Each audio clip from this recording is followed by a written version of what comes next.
Welcome back to media Chhattisgarh. तारीख 19 जनवरी 2026 दिन सोमवार और हिंदी पंचांग के अनुसार प्रतिपदा। तो चलिए बिना वक्त गंवाए शुरू करते हैं आज की छत्तीसगढ़ की बड़ी खबरों से।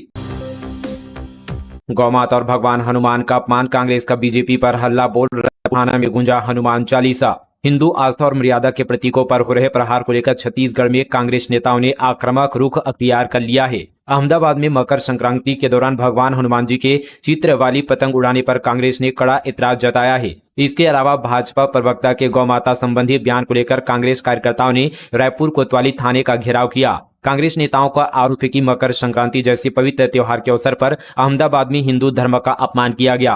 कांग्रेस नेताओं का कहना है कि प्रधानमंत्री नरेंद्र मोदी और जर्मनी के चांसलर फेडरिक मर्ज की मौजूदगी में हमारे आराध्य वीर हनुमान जी की तस्वीर वाली पतंग उड़ाई गई। कांग्रेस का कहना है कि पतंग काटना और पैरों में आना करोड़ों हिंदुओं की आस्था का अपमान है, जिसे सनातनी परंपरा कभी स्वीकार नहीं करेगी। राष्ट्रीय राजमार्गों पर सुरक्षा सुधार तेज, 200 करोड़ से ज्यादा की परियोजनाएं प्रक्रिया में। छत्तीसगढ़ में राष्ट्रीय राजमार्गों को अधिक सुरक्षित और सुव्यवस्थित बनाने की दिशा में भारतीय राष्ट्रीय राजमार्ग प्राधिकरण ने काम तेज कर दिया है। दुर्घटना की आशंका वाले ब्लैक स्पॉट्स पर सुधार कार्य किए जा चुके हैं। वहीं अंडरपास और सर्विस रोड निर्माण से जुड़ी कई यहाँ पर बड़ी परियोजनाएं अलग अलग चरणों में आगे बढ़ रही है। बिलासपुर की आद्या ने जीता जूनियर मिस इंडिया का खिताब। जयपुर में 25 राज्य के 180 प्रतिभागियों ने लिया हिस्सा, छत्तीसगढ़ का नाम रोशन किया। बिलासपुर की आद्या श्रीवास्तव ने junior miss India miss confident का खिताब जीतकर छत्तीसगढ़ का नाम रोशन किया है। यह प्रतियोगिता जयपुर के एक निजी होटल में आयोजित की गई थी, जिसमें देश के 25 राज्यों से 180 प्रतिभागियों ने हिस्सा लिया। आद्या ने प्रतिष्ठित जूनियर मिस इंडिया प्रतियोगिता में शानदार प्रदर्शन किया। उन्होंने अपने वर्ग में उत्कृष्ट वार्क कौशल, नीति की भाव भंगिमा, आत्मविश्वास और फैशन शो के रैप वॉक के माध्यम से निर्णायकों और दर्शकों का दिल जीत लिया। उनकी सशक्त प्रस्तुति और आत्मविश्वास ने उन्हें यह प्रतिष्ठित खिताब दिलाने में महत्वपूर्ण भूमिका निभाई। अजब ठग का गजब कारनामा, छठवीं पास ने 1,35,00,000 रुपए पार कर दिए। जल्द अमीर बनने का कोई शॉर्टकट नहीं होता। अक्सर लोग इस लालच में पड़कर अपनी गाड़ी का बड़ा हिस्सा लुटा देते हैं। ऐसा ही एक मामला रायपुर पुलिस के सामने आया है। पुलिस ने शिकायत के बाद एक आरोपी को गिरफ्तार किया है। पकड़े गए आरोपी ने 2 दर्जन से ज्यादा लोगों से पैसे लिए और उससे दुगना करने का वादा कर उनसे ठग लिया। पंडरी पुलिस के मुताबिक आरोपी महज 6वीं कक्षा पास है। बावजूद इसके उसने कई लोगों को अपनी चिकनी चुकड़ी बातों में फंसाकर उनका लाखों रुपए ठग लिए। पकड़े गए आरोपी का नाम कुलदीप भतपहरी है। आरोपी के इसने क्रिप्टो करेंसी और शेयर ट्रेडिंग में कई गुना ज्यादा मुनाफा कमाने का लालच देकर 1,35,00,000 रुपए की ठगी लोगों से कर ली। रायपुर के 6 प्रमुख मार्ग नो फ्लैक्स जोन घोषित, सरकारी विज्ञापनों को ही छूट, रोजाना निगरानी और सख्त कार्रवाई के निर्देश। रायपुर के 6 प्रमुख मार्गों को नो फ्लैक्स जोन घोषित कर दिया गया है। इन मार्गों पर अब केवल शासकीय विज्ञापनों को ही अनुमति दी जाएगी। निर्णय के बाद नगर निगम मुख्यालय के नगर निवेश विभाग ने संबंधित सभी 6 मार्गों पर नो फ्लैक्स जोन की सूचना बोर्ड भी लगवा दिए हैं। निगम का साफ कहना है कि इन मार्गों पर किसी भी तरह के निजी विज्ञापन, फ्लैक्स या बैनर लगाए जाने की अनुमति नहीं होगी। 100 से अधिक घरों पर बुलडोजर कार्रवाई का विरोध, विधायक के साथ सड़क पर उतरे प्रभावित परिवार, नेशनल हाईवे किया चक्का जाम। एक ओर सरकार सुशासन के दावे कर रही है तो दूसरी ओर गरीबों और असहायों के घरों पर बुलडोजर चलाया जा रहा है। इसी सवाल के साथ बीजापुर में लोगों का गुस्सा फूट पड़ा। जिला मुख्यालय स्थित नया बस स्टैंड के पीछे वन भूमि पर बने 100 से अधिक मकानों को जिला प्रशासन ने जेसीबी से तुड़वा दिया है, जिसके विरोध में प्रभावित परिवारों ने विधायक विक्रम मंडावी के नेतृत्व में बीते दिन नेशनल हाईवे पर चक्का जाम कर दिया। बताया जा रहा है कि यह कार्रवाई करीब 1 माह पूर्व वन भूमि पर बने मकानों पर की गई है। तोड़े गए मकानों में नक्सल पीड़ित परिवारों के साथ साथ स्थानीय पुलिस, डीआरजी की कुछ कर्मियों के घर भी शामिल है। अचानक हुई इस कार्रवाई से लोग बेघर हो गए हैं, जिससे इलाके में भारी आक्रोश है। छत्तीसगढ़ झारखंड बॉर्डर पर पलटी स्कूल बस, 5 की मौत, इनमें 4 महिलाएं और 1 पुरुष, 82 लोग घायल। ब्रेक फेल था, सड़क पर बिखरी रही लाशें। छत्तीसगढ़ झारखंड बॉर्डर पर तेज रफ्तार स्कूल बस बेकाबू होकर पलट गई। हादसे में 5 लोगों की मौत हो गई है, जबकि 82 लोग घायल हो गए हैं। इनमें 30 से ज्यादा की हालत गंभीर बताई जा रही है। बताया जा रहा है कि बस का ब्रेक फेल हो गया था। मामला महुआ डांड थाना क्षेत्र का है। जानकारी के मुताबिक लातेहार जिले में हादसे में 4 महिलाएं और 1 पुरुष की जान गई है। इनकी पहचान अभी तक नहीं हो पाई है। मरने वाले सभी छत्तीसगढ़ के बलरामपुर जिले के रहने वाले थे। स्थानीय और राहगीरों की मदद से घायलों को एम्बुलेंस से अस्पताल पहुंचाया गया। बस में 87 लोग सवार थे। बीजेपी सरकार में छत्तीसगढ़ बना अपराधगढ़, जीराम जी योजना में गरीबों का हक पर हमला। महिला कांग्रेस के राष्ट्रीय महासचिव एवं छत्तीसगढ़ प्रभारी गुंजन सिंह ने भाजपा सरकार पर तीखा हमला बोला। गुंजन सिंह ने कहा कि जीराम जी योजना के नाम पर गरीबों पर सीधा हमला किया जा रहा है। इसके साथ ही उन्होंने छत्तीसगढ़ में बढ़ते क्राइम पर भी बीजेपी की शायद सरकार को घेरा। गुंजन सिंह ने कहा कि प्रदेश में क्राइम पूरी तरह बेलगाम हो चुका है। उन्होंने आरोप लगाया कि भाजपा का असली मकसद गरीबी हटाना नहीं बल्कि गरीबों को ही सिस्टम से बाहर करना है। राजीव भवन में आयोजित पत्रकार वार्ता में उन्होंने कहा कि छत्तीसगढ़ आज अपराध और नशे का गढ़ बनता जा रहा है। महिलाएं और बच्चियां असुरक्षित है। सरकार पूरी तरह नाकाम साबित हो चुकी है।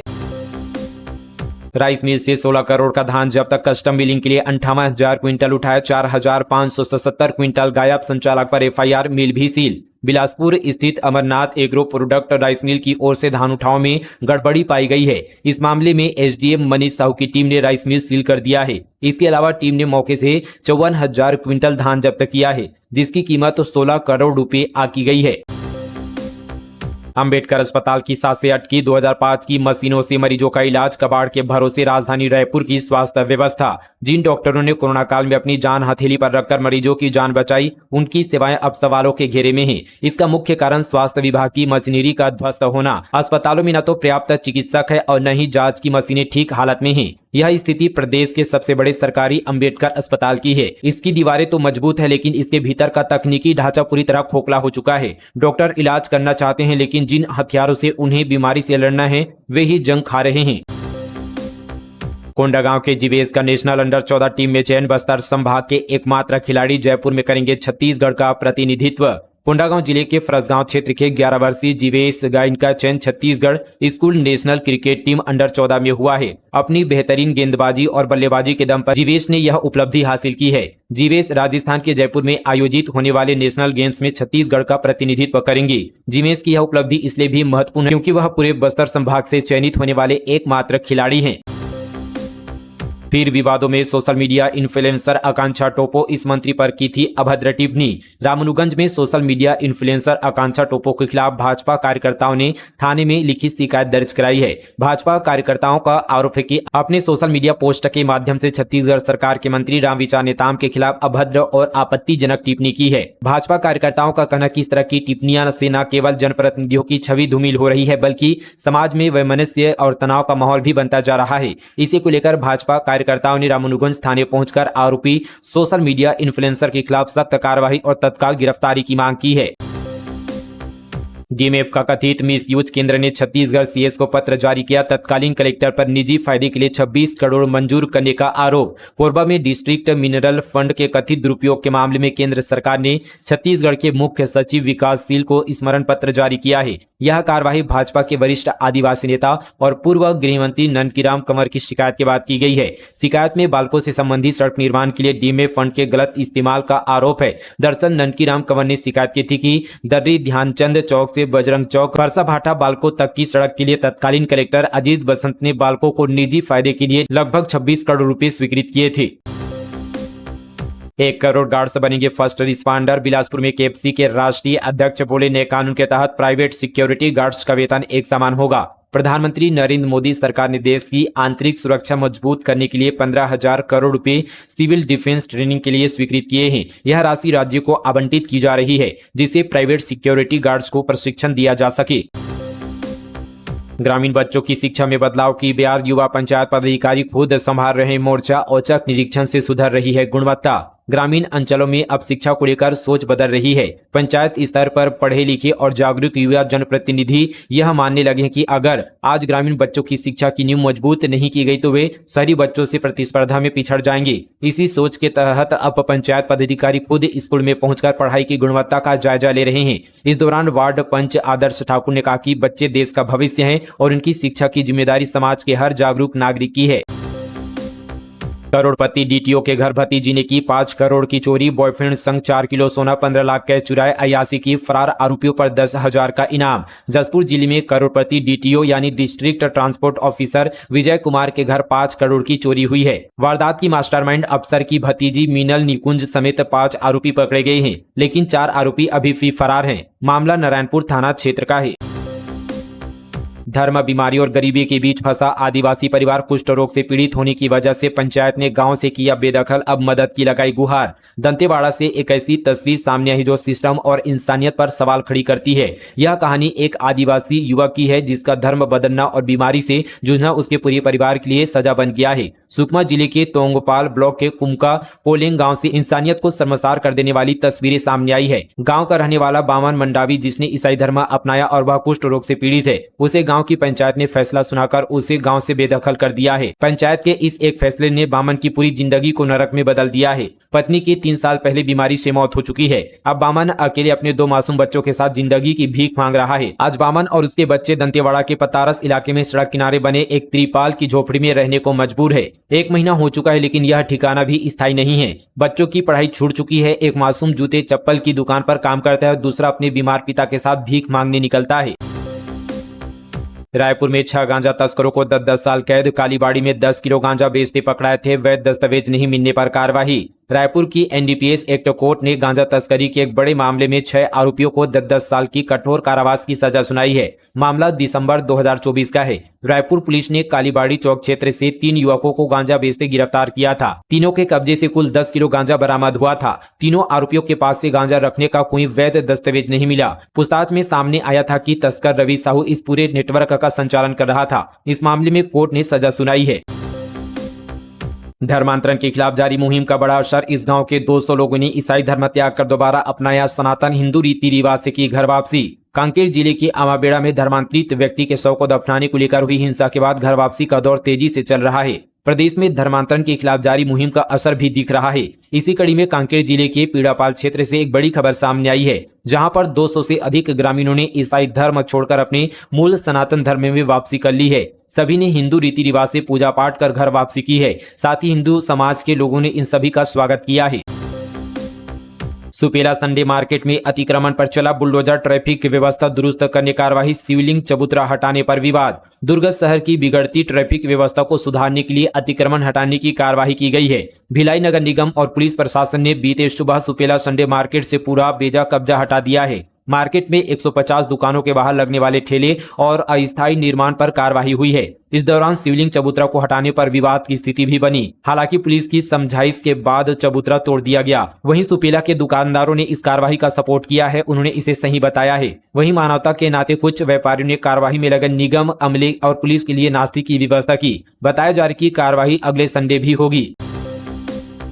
एमसीबी पुलिस ने दंगा आंदोलन से निपटने का अभ्यास किया। पुलिसकर्मियों को मॉक ड्रिल में लाठीचार्ज, पानी की बौछार और गोली चलाने की दी ट्रेनिंग। एमसीबी जिले में कानून व्यवस्था बनाए रखने और संभावित दंगा व आंदोलन जैसी स्थितियों से निपटने के लिए पुलिस प्रशासन ने एक मॉक ड्रिल का आयोजन किया। इस दौरान पुलिस अधीक्षक रत्ना सिंह ने स्वयं मौके पर मौजूद रहकर तैयारियों का जायजा लिया। राजनांदगांव में 13 करोड़ का धान जब्त। अवैध परिवहन में लगे 47 वाहन पर होंगे राज्य। 7 कोचियों बेचौलियों को जेल भेजने की तैयारी। राजनांदगांव में धान खरीदी के अंतिम चरण में प्रशासन ने अवैध धान के कोचियों और बेचौलियों के खिलाफ कार्रवाई तेज कर दी है। जिले में अब तक 13 करोड़ रुपए का धान जब्त किया गया है। यह पहली बार है जब इतनी बड़ी मात्रा में अवैध धान और उसके परिवहन में लगे वाहनों पर कार्रवाई की गई है। प्रशासन ने इस सीजन में अवैध परिवहन में लगे 47 वाहनों को पकड़ा है। इन सभी वाहनों को राजसात करने की प्रक्रिया भी शुरू कर दी गई है। पीएम कुसुम योजना में अब लगेंगे सोलर कृषि पंप। सौर सुजला योजना होगी बंद। 20,000 पंप लगाने का प्रस्ताव। प्रदेश के किसानों को कृषि के लिए सोलर पंप लगाने की भाजपा सरकार में 2016 में प्रारंभ की गई सौर सुजला योजना अब बंद होगी। इसके स्थान पर अब केंद्र सरकार की पीएम कुसुम योजना में किसानों को सोलर पंप लगाकर दिए जाएंगे। इसके लिए कैनेडा ने प्रदेश सरकार के माध्यम से नए सत्र के लिए केंद्र सरकार के पास प्रदेश के किसानों के खेतों में प्रधानमंत्री कुसुम योजना में 20,000 पंप लगाने का प्रस्ताव भेजा है। वहां से प्रस्ताव की मंजूरी के बाद कैनेडा खेतों में पंप लगाने का काम नए सत्र अप्रैल से प्रारंभ करेगा। प्रदेश में अब तक 1,60,000 सोलर पंप लग चुके हैं। अंतिम साल में योजना को बंद करने के कारण महज 7,000 पंप लग पाएंगे। रायपुर में T20 मैच 23 जनवरी को छत्तीसगढ़ की मिट्टी से ही बनी पिच। चौके छक्के की होगी बरसात। T20 मैच को लेकर शहीद वीर नारायण स्टेडियम में क्रिकेट की तैयारियां तेज हो चुकी है। 23 जनवरी को भारत और न्यूजीलैंड T20 मैच में छत्तीसगढ़ की मिट्टी से पिच बनाई गई थी। उस मैच में दर्शकों को खूब आनंद आया था। इस बार भी T20 में छत्तीसगढ़ महतारी की मिट्टी से पिच बनाई जा रही है। तो ये थी आज की तमाम छत्तीसगढ़ की बड़ी और ताजा खबरें मीडिया छत्तीसगढ़ पर। मिलते हैं कल इसी तरह की और नए खबरों के साथ। तब तक के लिए जय हिंद, जय छत्तीसगढ़, जय जोहार।